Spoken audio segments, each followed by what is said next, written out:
State Representative Dr. John Bizon is our guest, and we're not here to talk about the election, John, thankfully. Okay, no, it's always great to join you, Tim, and thank you for the opportunity to come and talk with you again this morning. This is exciting for me. Yeah, well, we talked most recently about the election. Mike Calton, the former state rep, was running against you, and you guys mounted a spirited race. And,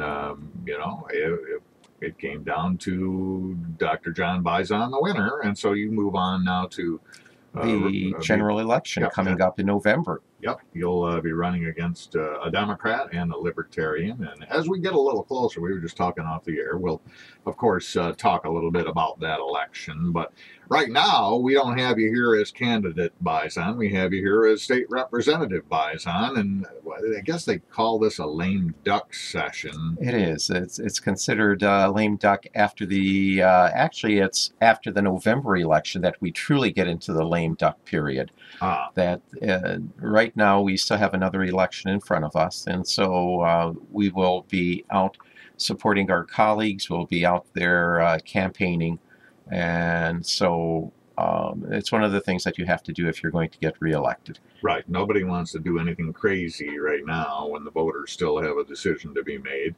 And then after that, sometimes people will do things where they're not worried about political consequences.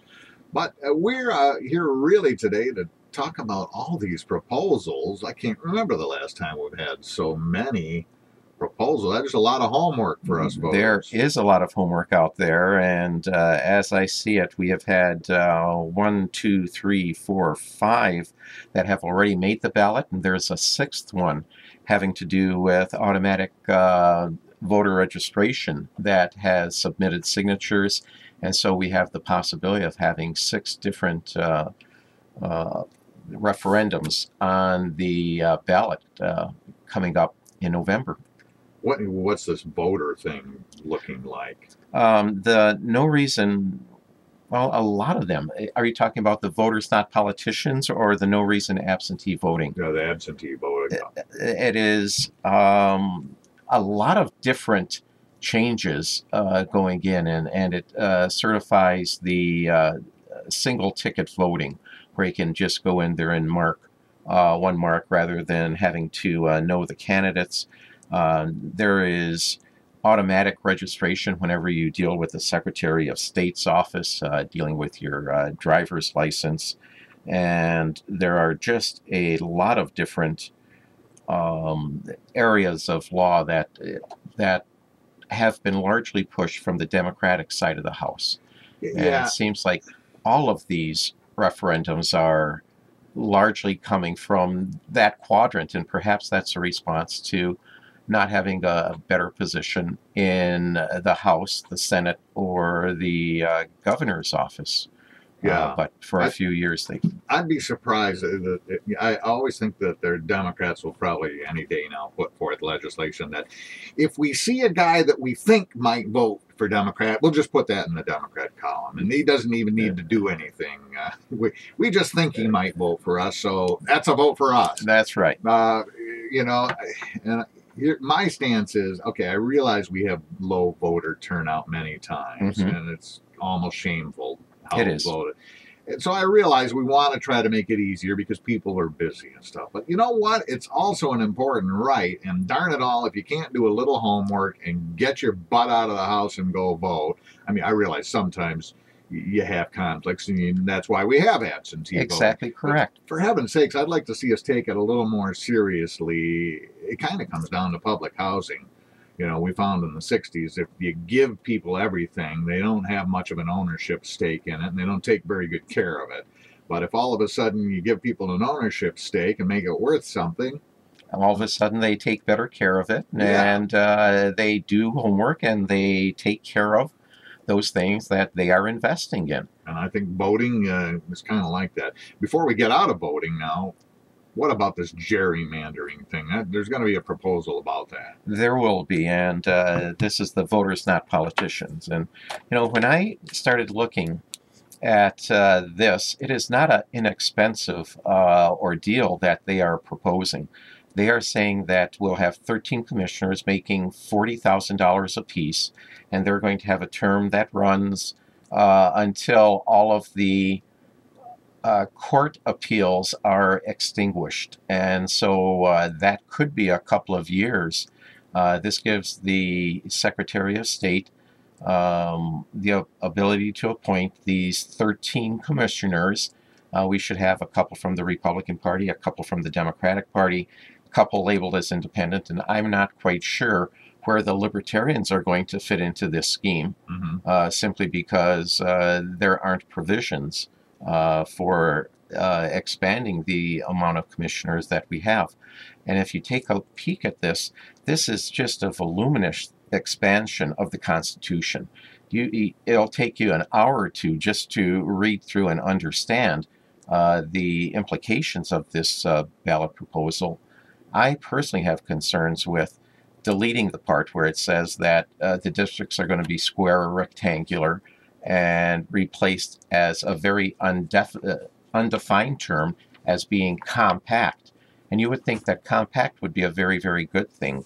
But one of the things I would very much encourage people to do is take a peek at other states who have already incorporated this into their voting method, into their methodology.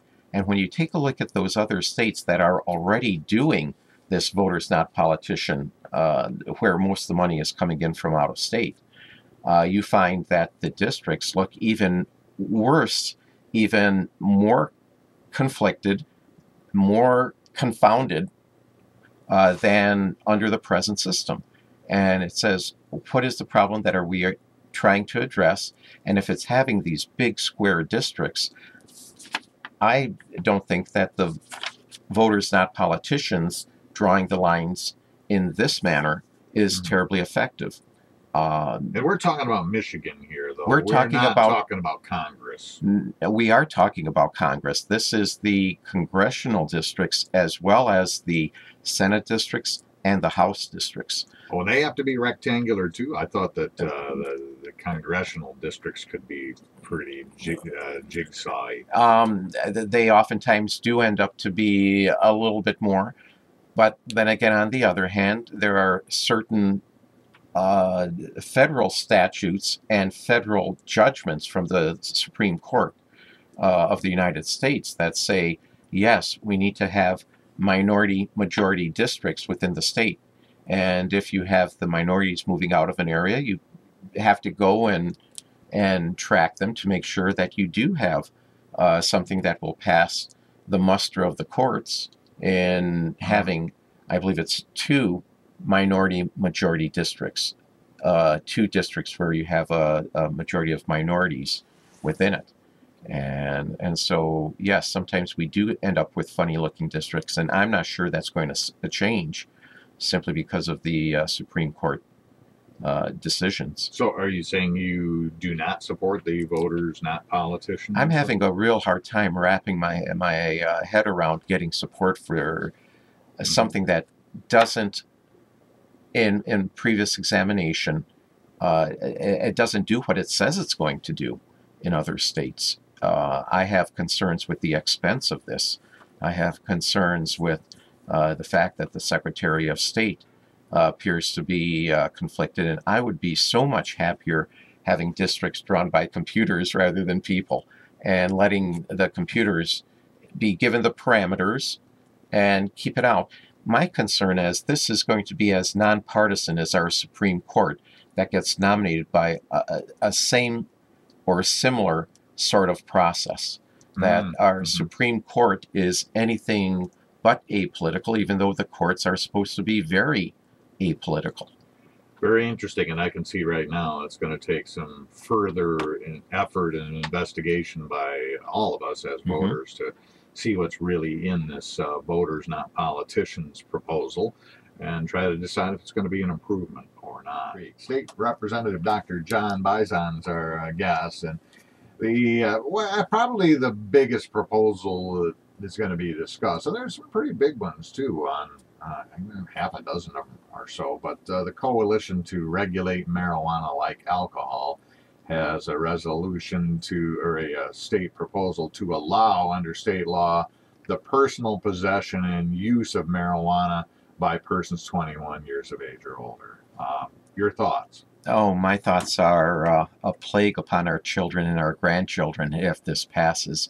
We cannot keep medicinal marijuana away from our children. If you go through the schools right now, you'll find that all of the students are saying that, yes, if they wanted marijuana, they could get marijuana even right now. And if we recreationalize it, I am sure that that problem will only get worse, much like alcohol in the schools is a significant problem. In all of the schools, it is a significant problem in spite of the government, in spite of the rules that say that no, youngsters should not be drinking.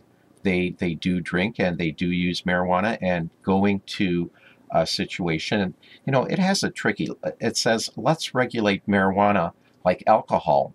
But in alcohol, you have these silos where you separate out and you make sure that every bottle and every drop is accounted for. And we don't have anything near that system on the marijuana side of the house.